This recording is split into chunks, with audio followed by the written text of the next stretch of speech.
This episode of the Get Fast podcast is brought to you, as always, by Triathlon Coaching, where we help triathletes and cyclists like you train smarter to race faster. You are joined, as always, by your host, former Australian Ironman Champion Gerard Donnelly, and I am Jordan Donnelly. In today's episode, we are talking about 3 training sessions that you should never do, 3 training sessions that you must avoid. In one of our recent podcasts, we talked about 3 training sessions you absolutely must include in your training week. And in this episode, we're looking at 3 common training sessions and scenarios that most athletes out there are actually doing, which you should not be doing. 3 training sessions that you want to be avoiding like the plague. So I can't wait to get into this. But before that, what's caught your attention this week, Dad? The most significant thing that I came across this weekend, just gone by, was not a world stage thing. It was very minor, but it just made me think about how catastrophic things can be in your own little world if things don't go your way. The example is we did a time trial on Saturday, and I think my power meter might have been reading slightly off on the day, and did you calibrate it? I did. I calibrated it, and it was a number that I was not used to seeing. And no matter how many times I calibrated it, it wasn't going to go back to the number I'm used to seeing. So I had an inkling that there was something wrong, but I had to start the ride and do the race and just follow what I thought was the right numbers. And anyway, as I was starting to ride the race, we were doing a roughly 10 minutes out, 10 minutes back, repeated twice, so 40 odd minutes. And on the way out, it was a little bit of a headwind. So looking at the power, I felt like I was riding quite solid, but the power was reading about 10 or 15 watts lower than normal. There's a few checks and balances that I have just so that I don't panic. And one is the average speed. But that's okay if it's not windy. If it's calm, you can rely on average speed after power. So heart rate's another thing. But you have to wait for at least 5 or 6 minutes for heart rate to get to its, a point where you're working, because you've started at resting heart rate of 70, and it might take 5 minutes to go from 70 to 140 to 150. So that's not reliable data either in the initial stage of the race. So really, by the time I got to the 10-minute mark, I was convinced that my power was reading low, and I was looking at my average speed and my average heart rate, and I knew that they were still in control and not riding slow like the power was telling me I was. And one of the indicators I used was when I turned around, the riders who were chasing me hadn't really gained on me. So that was the first indicator. I am relying on them not blowing up their race and relying on their race plan a little bit, but that's one of the things I used. And by the time I got back to the end of the 10-minute mark, I had an out and back average speed, and it was as high as it's been on that course, in fact, ever. So that gave me a really good feeling. I felt comfortable. My heart rate hasn't spiked, yet I've ridden really fast average speed with low power. So then I used the numbers that I'd used on the way out and back and repeated that and tried to improve it a little bit. And that was a way around something that could have been catastrophic. If I had have saw 280 instead of 300, which I normally see, I would have tried to ride 300 and blown up after 14 or 15 minutes out of the 40 minutes and had a pretty average day. But because I had backup plans, so I just thought that would be something that I think the listeners, don't panic in these situations. Have something as a backup. And of course, the heart rate after 15 or 20 minutes really started to get where it normally is, and I was using that a little bit and the lower power number to kind of work out how much more I could push. And obviously, as you get towards the end of the event, you can push as hard as you like because the risk is less. So that was the first thing. And then the next day, you wouldn't believe it, but I broke the derailleur on my bike, so I had to get back home, change bikes, and then rejoin the ride. And we were doing an hour's climb up Mount Donnabuang, which is a local hill, and it is a long climb, 17K for an hour. And I was on a different bike that I don't use on the hills. And I hadn't ridden that bike for so long, I'd forgotten what my threshold number power was on that bike. And so I was guessing again. And here I was in exactly the same position as I was the day before with no real power. But I was using cadence gears that I normally would ride in. That was one thing I was looking at, trying to hit around that 70 to 75 RPM. And so therefore I know what gear I should be in, and the power number was reading low again. But there are other riders on the ride that I know who are better than me or worse than me, and I was in the right position on the climb. So, you know, as I got 15 minutes, 20 minutes in, 30 minutes in, I understood the number that I should be riding at and was able to maintain that. So it was another example of just knowing so much about everything you do really helps in making better decisions so that you get the outcome of the training session or the race. One was a training session, one was a race. And that's what caught my attention is far out, this can be catastrophic for people, or you can still get an outcome.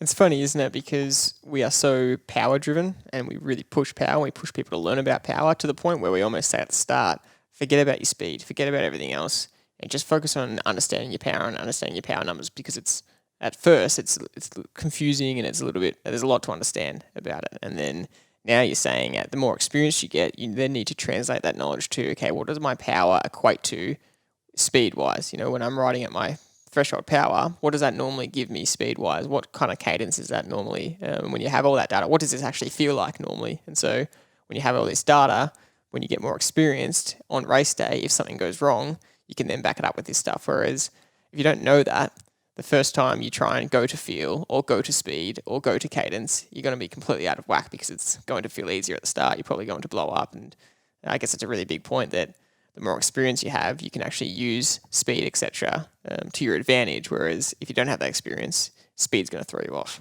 Yeah, there's so many assets that you've got in your armoury you don't actually realise you have. And, you know, power is the number one.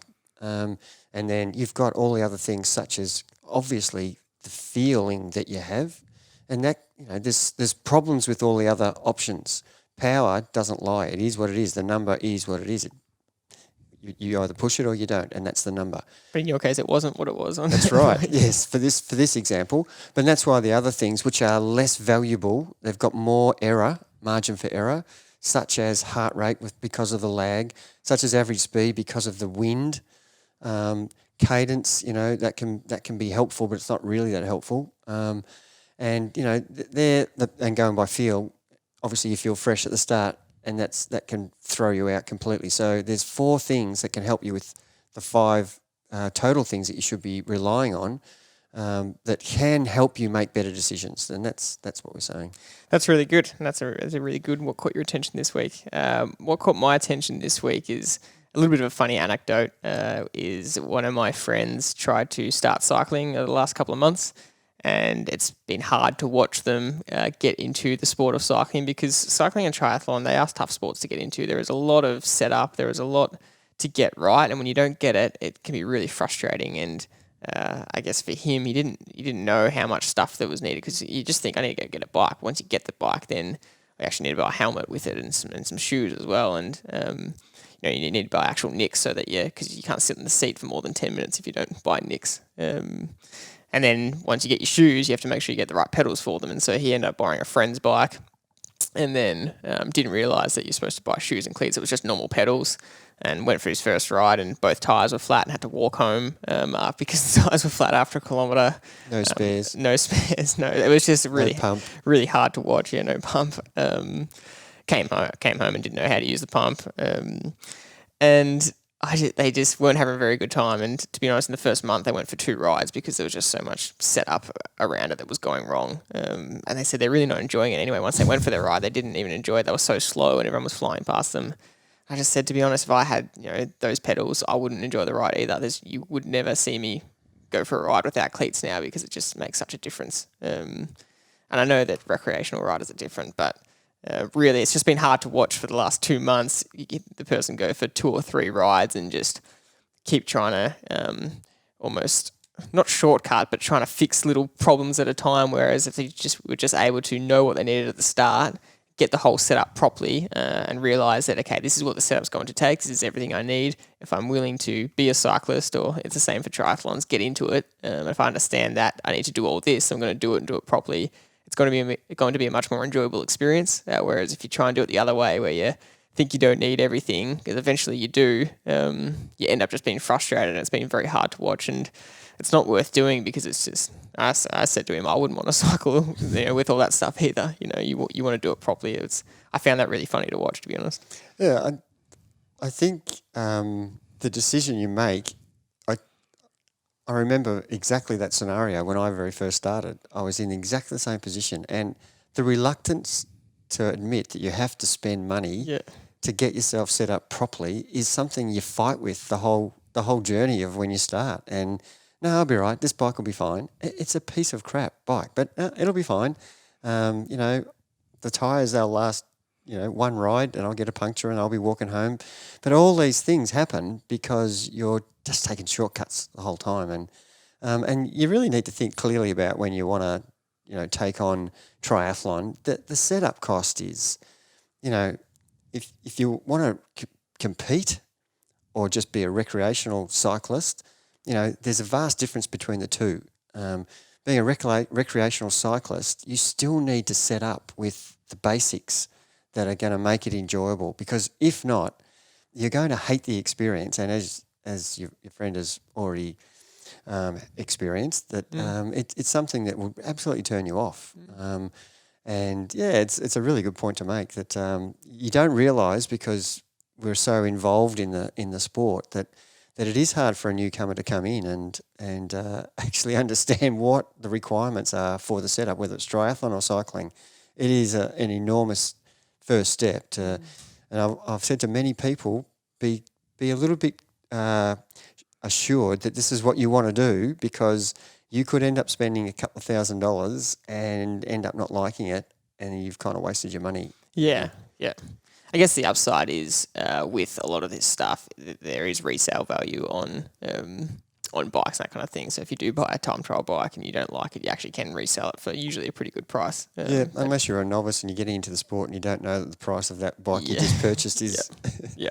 We have spoken about that a bit, though, and I think it's worth mentioning that depending on your goal, but if you want to enjoy the experience, it's worth spending the money on a TT bike, for example. And if you're happy to get through the event, like you always say, and you're not worried about your performance, then getting the basics is all you need. Just make sure you have the basics set up right. But if you're going to be disappointed because you didn't perform well, and performing well is whatever it means to you, but if your goal is sub 6 hours for a 70.3 and you're going to be disappointed if you don't achieve that, then it's well worth thinking about upgrading your equipment and getting a TT bike in that exact example. We used the example last couple of weeks where I did a time trial on the road bike, then I did a time trial on the time trial bike. Yeah. And I averaged 3 kilometres an hour slower on the road bike. So if you put that into a 90k time trial, which would be between 2.5 to 3 hours, it's possibly between 9 and 12 minutes slower for the same person riding 2 different machines. Yeah. So that puts it in perspective for me. I was going, whoa. Yeah. I don't think I'd be happy with that outcome. Yeah, absolutely. Good. So on that note, we'll get into the topic of today's podcast. We're not here just to sell and try and make people buy TT bikes, but it's just a common thing that comes up with a lot of athletes is, should I get one? Should I not? And in this example, it was just a reminder for me that you will enjoy the experience more if you can get set up properly. But anyway, getting into today's topic. So 3 training sessions that you must absolutely avoid in your training week. So you've got a bit of a different spin on this, but take us through, what is the very first training session that you'd like an athlete to avoid throughout their week? Well, I suppose it can be controversial what we're about to say, because there are positives and negatives for everything that we're going to talk about. I feel like you say that a lot. I know. Everything we say is going to be controversial. Yeah, because some people just they haven't thought through the options. And even when you and I discuss this, we have a debate about, well, is that valuable or is it not valuable? Because it comes down to, what is the outcome that you're trying to achieve with each session to make sessions worthwhile or worthless? And definitely the bunch or squad or individual event session where you're doing a group session has the least value. And that's kind of how I want to frame it a bit. Because I don't think there really is such a thing as a bad session. It's a session that didn't get the outcome. That would be a better way of framing it, but certainly there are sessions that you should avoid, and definitely the bunch ride is one where I'm a fan of it to a point. If you can achieve the bunch ride with the outcome that you're specifically trying to perform, and for a cyclist, that is a really good session. As long as you can do the warm up and the cool down and the main set the way you want it to happen. And if you're trying to do a recovery ride and you select the bunch ride, that is a crap session to select, because you're going to be going possibly at 50 k's an hour or 20 k's an hour, depends on who's in the bunch and what their day is. So that's an example of how bad a session that would be if you're doing a recovery ride. And you might sit there and say, well, why would you do a bunch ride if you're trying to do a recovery ride? I see it every single day around where I ride. The guy's doing bunch rides and then someone in their bunch takes off and the rest of the bunch chase them. So what happened to the recovery ride that we all agreed on? So that's an example of how bunch rides or riding with groups, and same in running groups, you might start off with a group that says, today we're just going to ride easy tempo, and that's what the run's going to be. All of a sudden, someone in the squad is feeling good, and his easy tempo starts to go into threshold, and then he starts to really stride out. And the competitive nature of the group will start to follow him. So all of a sudden, you're getting a different outcome from the session that you originally agreed that you were going to do, and you've got two choices. In the bunch, you can, as a rider, you can let them all go, which is what I regularly do. But I won't put myself in that position anyway. Or as a runner, end up running by yourself and let the runners, do their thing. So yeah, they're examples of how selecting to ride with squads or running squads or swimming squads or bunch rides can be really useless to your program. And I think that's the point we're trying to make. It can be really valuable if it's done in the right way, but it can be really detrimental to your overall program. And again, it comes out, what are the outcomes that you're trying to achieve in today's session? Is it sub-threshold? Is it intensity? Is it recovery? And if you can't establish that before you go with a bunch or a squad run or a squad swim, you should avoid it. So that is the number one thing that I think the majority of keen, enthusiastic, competitive athletes, whether they're swimmers, runners or cyclists or triathletes, that's the biggest mistake they make, is they're doing sessions that aren't related to what they were trying to achieve. That makes a lot of sense. So really, if you're going to join a swimming squad, a running squad, or a bunch ride on the bike, you must ask the question first, what is my objective of this ride, and is this group training session going to meet that? And more often than not, it'll probably be a no. But another point on this is that if your objective of the session is to have a hard, high-intensity training session, and you're about to jump into a swim squad or a running squad, often this session is still too high intensity for a triathlete, for example, because you would say that triathletes don't need to be training that high intensity with their running or with their swimming. It ends up ruining the rest of the week. Is that right? Yeah. Look, I think we should split the swim, ride and run.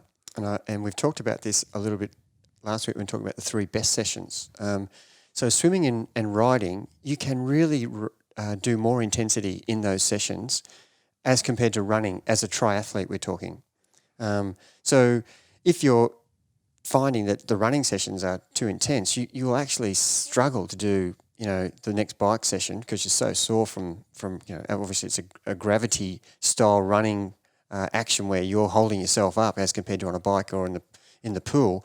So the fatigue levels are massive for running with intensity as compared to, it's very tiring swimming with intensity. There's no doubt about that. But on the bike and in the pool, you don't have the same pounding that you get as a runner. So I'm suggesting that squad runners should be very careful about running any squad groups with intensity. As a triathlete, that is probably not the best scenario. You want to get your intensity from the swim and the bike. But having said that, if you do too much intensity in the water, you will be very tired from that. And it will affect you as a runner and a bike rider by swimming far too hard for too long. And a lot of the swim squads, they're specifically swim squads. They're not triathlon squads where they're catering knowing that they've got 2 other sports to train for.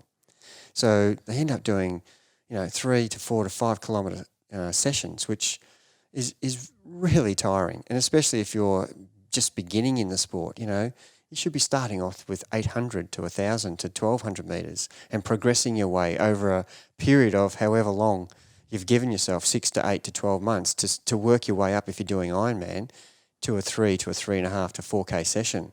You can't throw yourself into a 6, 5K, 4K session when you've just started swimming. And I see guys on the bike jumping into a 6-hour ride because their mates are going, to Sorrento and back as an example, when they've only done a 90-minute endurance ride. Sure, they'll get there, but how much is it going to take out of them for the next week or possibly 2 weeks from that endurance ride where they've really pushed their body way too far? Same with a running group. If you start running with a group and they're doing an hour and a half training session and your longest run's 45 minutes, you're going to struggle. And not only in the session, but the days after. So that point about what is a bad session to do, sessions that you're not actually prepared for, ready for. But the squad is the big problem. The bunch ride is the big problem. So we use it sparingly, and it is in our program because we use it to our advantage, not to our disadvantage. And that's what I see happening as a bike rider. I see so many guys repeating, and that's the next point, the same session, which is a bunch ride, 7 days a week. On the running front, before we jump onto that and jump into that second point, it reminds me of something you say all the time, which is that triathlon is not a high-intensity sport. Granted, a sprint triathlon is a bit more high intensity, but even then, it's still an hour race. It's not short. So why are triathletes jumping into running groups and running squads where it's really high intensity sessions? 6 by 1K or something like that, 6 by 500 meters, trying to keep up with the runners. You can, like you said, it's all context dependent. So you can do that once per week, maybe max. But doing that multiple times per week, it's not conducive to the sport of triathlon. You're trying to be an endurance runner, and so you need to be doing more running off the bike, more endurance sessions, more variety that way, rather than just repeating the high intensity sessions with the running group, which is going to ruin your week. Yeah, the law of diminishing returns is if you push something too far for too long, it will break. And we have said many times, in order to progress your fitness, you need to have some sort of overload. You need to train with some intensity. And we still stand by that. But there's ways of getting it, as we've said many times. As a triathlete, you can get that from swimming and riding, and possibly one session per week as a runner, just so that you get the feel of what you want to do on race day. And if you are doing a sprint triathlon, it's a 5K flat out. So you are running at your threshold.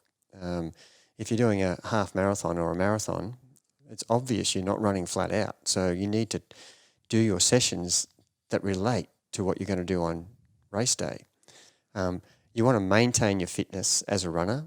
Your skeletal and your muscular systems, they need to be able to withstand the fatigue factor that's going to happen after, in an Ironman, a 6-hour ride and an hour swim. After 7 hours, you're going to run a marathon. So think about that. That's what you're actually trying to do. After 7 hours of the toughest swim and toughest ride I've ever done, I'm now going to run a marathon. So you're not really going to be running with much intensity, but you need to have fitness to be able to sustain that 3 to 4 hour, some for 4.5 to 5 hours of walk running. So we need to not be so concentrated as an Ironman runner in 400 repeats, because they're just not relevant to what you're trying to achieve in the Ironman. Sure, you will be a faster runner by doing 400 repeats, 1K repeats, but you want to make sure the intensity is so similar to what's going to happen on race day. So you would try to do, 3 by 15 minutes or 2 by 20 minutes at around that marathon race pace that is going to be more relatable and more so much accurate measurement against what you're going to do in the race as what you're going to do in training. So that's a session where you can get some fitness build, But, a lot of the time we're trying to do some strength running, and they're all the good sessions, but the bad session is pushing the intensity too much, so that we've already identified that it's not actually what you need in an Ironman. But the risk of injury is so evident with the majority of triathletes who don't even get to the start line because they've done Tuesday, Thursday, Saturday hard running, and they're so broken by the time they get to the start line that they've missed half of their running sessions anyway. So we're saying that yes, you need some intensity, but try and get it from the other two sports. As a cyclist, of course you can risk more because you're not doing the bike's protecting you a lot more. So you will still get sore legs by doing strength efforts and lots of hill climbing and lots of endurance. You do have fatigue, muscular fatigue. The same in the pool with high intensity swimming and endurance swimming. But at the end of the day, you can recover from them better than you can from a runner's point of view. That brings us to our second point, which is what you just mentioned before. It's not necessarily a specific session to avoid, but it's to avoid doing certain sessions too many times throughout the week. Yeah, so whether we pick on the bunch or whether we pick on high intensity or whether we pick on recovery, you don't want to repeat them over and over. You need to have variety. So what bunch session is a great session, but if you keep doing it 5 times or 6 times or 3 times, it now becomes a session to avoid. Because you're repeating the same activity with the same intensity the majority of the time. It might be between 80 and 90% day after day. You're never training in the 110%. You're never training in the 40%. So that's what's wrong with that. Repetition training, when you're missing out on the variety of other things that can enable you to train harder because you've recovered better. So without having those things, we've said this many times, but we're trying to identify things that are going to be detrimental to the progression of your program. So not only do you not progress with fitness gains, you actually get tireder by doing the same things over and over again. So what are the 3 mistakes? We've identified one. The second one is repeating sessions. It's not an individual session. If you repeat too many recovery sessions, you're not going to progress for different reasons. If you repeat too many high intensity sessions, you're not going to progress. You will to a point and then start to regress. If you repeat too many endurance rides in 1 week, you're eventually not going to progress. So that's our measurement of what the value is of each session is. Will I progress with this if I can do it for an extended period of time? And, whether we're talking about nutrition or whether we're talking about anything, if you do it with extremeness, it's unsustainable. We've said that so often. So you need to be moderate in everything. So you need to have a variety of moderation rather than extremeness in everything. So an extremeness example is doing 4 weeks of bunch rides 7 days a week, 28 days, high intensity bunch rides. And people go, well, who would do that? I see majority of people doing that. Majority of bike riders doing that. Not even 7 days, even just 5 days. Yeah, well, there are so many who that's what they do. They do the bunch ride every day. Mm. And unless there's someone really good in that bunch ride to say, hang on a minute, today we're going to actually not ride that hard. But I guarantee someone who's missed 3 sessions, who joins that bunch, who's fresh, he's going to go, stuff that, I want to ride hard today. And then the competitive nature takes over and therefore that session becomes useless. Ties in really well with that first point is that if you are doing all your sessions with a bunch or with a group, then you're dictated to by the group rather than your own individual goals and pure purpose of the week. Yeah, and the example I could use, which really hits home, is if you're doing a time trial and you see, let's take an individual cyclist doing a time trial and he gets past and he thinks, I normally beat that person, what am I doing wrong? All of a sudden he starts trying to keep up with that person, which is doing their race plan. You're already happy with your race plan. In a triathlon, you get out of the water and you're on your bike, thousands of people are passing you. You start questioning, what am I doing? Am I right here? Or am I the only one out of 1,000 people that's doing the right thing? Well, yes, you actually are. So they're examples of, just because the masses are doing something doesn't mean that it's right.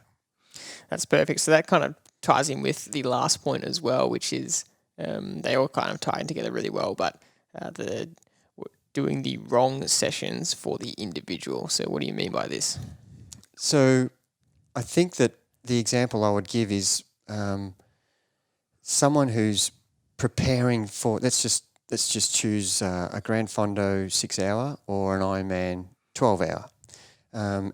And if you go and do a 6 hour ride in your first week of a 25-week program, that's potentially not a good idea. You could possibly do it, but that's actually the wrong session to do at that time of your progression.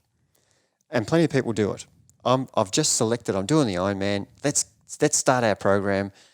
And the Ironman's probably a 6 hour ride. Let's start with a 6 hour ride just to see. I'm doing a marathon. I might run 30K in the first week. And these scenarios sound ridiculous, but I've seen it happen many times. And the other extreme thing is not doing enough of that. So the order of the individual day session and the order in the plan, they're the two. You can specifically look at both of those. So when should you be doing the 6 hour when you're preparing for a 6 hour Grand Fondo? Well, towards the end, you've progressed from 2 hours to 2.5 to 3, 4, 5, and you get yourself, a month out to be doing a 6 hour and possibly a 7 hour. So that come race day, you've built yourself up slowly. You've not fatigued yourself throughout the whole period. You're not a wreck every Saturday that you do an endurance ride. Your body can adapt properly, so it's possibly not going to get sick or injured. So these are all the reasons why we would do these things in order. So that's the first thing. And then when to do them and when to do the other sessions, the good sessions, and when to avoid those bad sessions. So, for example, if you do the Saturday 6 hour ride that you've worked well up to, the next day you wouldn't go out and ride flat out doing a high intensity session. You would need some recovery. So that high intensity session is a great session, but on the right day in your schedule. So a session can be great, but it can be also bad if it's on the wrong day. And knowing what to do first, is the 6 hour ride a good idea? In week 1, no. In week 14, yeah. So it is a good session one day and it's a bad session another day. Mm-hmm. Is a high intensity session a good idea? Absolutely it is. But it's not a good idea after a 6 hour endurance ride. So it can be a good and bad session. Yeah. So where it sits in the program each day, Monday through to Saturday, Sunday, and where it sits in the actual block of the progression. So I think the headline is what are the 3 bad sessions, but it's more about where they sit, what to do and when to do it.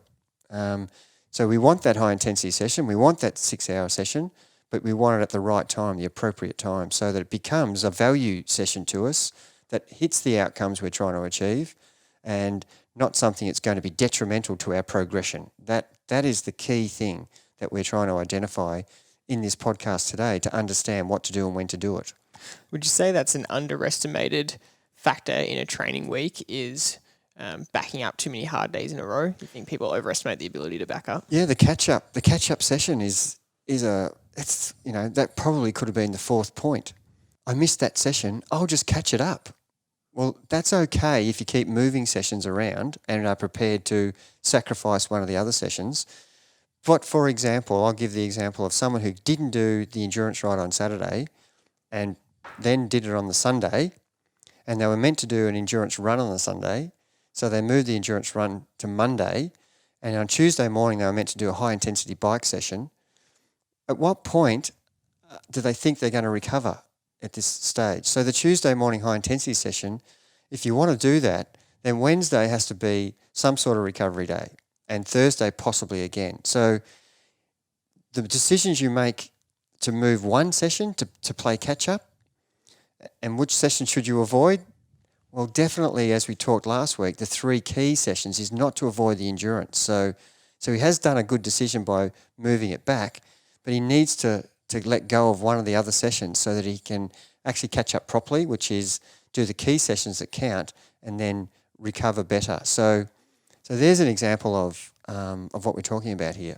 And another way to look at that is that even if you want to try and force yourself to do all the hard sessions because you are afraid of missing a session, you're going to end up not being able to do them well. You're going to not be able to push as high power. You're not going to be fresh. You're going to be extremely tired, and the session's going to be poor quality anyway, so you might as well have recovered. Yeah, not hitting the targets is just as bad as not doing the session. So if you're not going to hit the targets, then I would recommend that you would be doing a recovery anyway. Abandon it, because the value of that session and the outcome is not being achieved. So that's a good opportunity to change. Yeah.